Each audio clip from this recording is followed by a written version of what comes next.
Nous connaissons à présent ce tracé de Jarama, nous partons donc pour la toute première course du week-end disputée le samedi. Très vite, un petit groupe dès le départ lancé prend les devants, on retrouve dans l'ordre Rudy Servol, Ronald Basso et les deux challengers Vincent Gilles et Lionel Mazars. Et rapidement, le reste du plateau doit s'incliner devant la vitesse et la puissance des hommes de tête.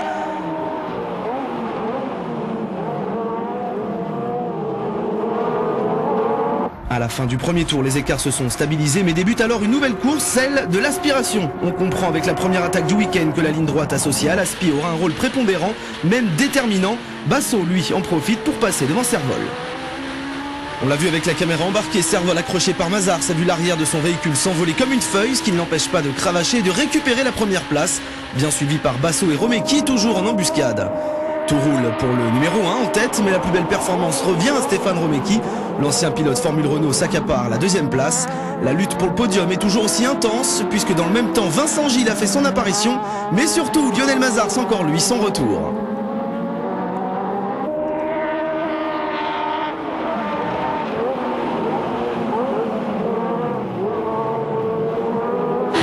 Au passage de la ligne à mi-course, on peut noter l'importance de cette longue ligne droite, même si cette fois de tunnel à nouveau Larry, Romeki, très en jambes, devra s'incliner et rester derrière Servol.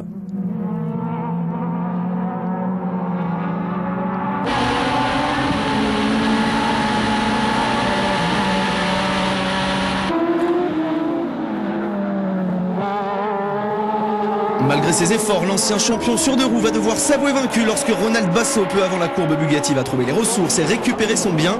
Grosse déception pour Servol qui recule même sur la troisième marche du podium dans la foulée. Les compétiteurs que sont Mazars et Gilles, respectivement 4e et 5e, ne peuvent se satisfaire des miettes abandonnées en course. Du coup, Gilles tente de prendre le meilleur sur Mazars mais manque sa tentative. Le pare-choc avant de la 25 frappe sa concurrente, grosse désillusion pour Gilles, auteur de la faute, mais également pour Mazars dans le rôle de l'arroseur arrosé, coupable du même fait de course au départ. Le dernier tiers de course se présente maintenant en spectateur, une fin de manche qui n'est que succession de dépassements et changements de leader. Le podium est donc joué, reste à savoir dans quel ordre, et à ce petit jeu, Servol semble pour le moment le mieux placé. Pour le moment, puisqu'à l'heure où Camille Lafitte éprouve des difficultés à repartir, Basso en a lui profité pour récupérer sa place de leader.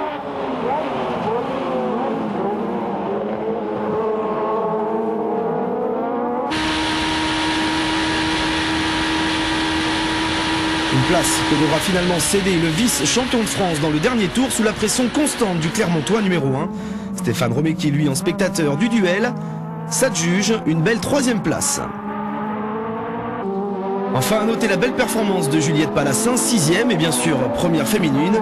D'ailleurs, nous allons retrouver la Gersoise, pilote et étudiante en psychocriminologie et victimologie, rien que ça, à la sortie de sa course, dans un rôle, il est vrai, particulier, mais différent de son quotidien.